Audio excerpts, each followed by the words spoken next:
Hello' দোস্ত, আমাৰ জুবিনদাৰ কাৰণে আমি মৰ্ণিং এছেম্বলিত অলপমান তেওঁ আত্মাই শান্তি পাবৰ কাৰণে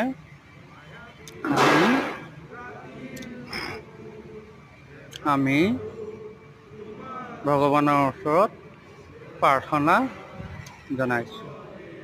ঠিক আছে,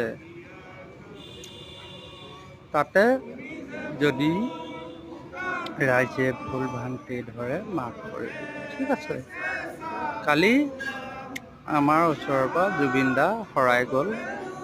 তাৰ কাৰণে আমাৰ মৰ্ণিং এছেম্বলিত ভগৱানৰ ওচৰত আমি প্ৰাৰ্থনা কৰিছোঁ, তেওঁ আত্মাই যাতে শান্তিত থাকে, তাকে আমি সকলোৱে কামনা কৰিছোঁ।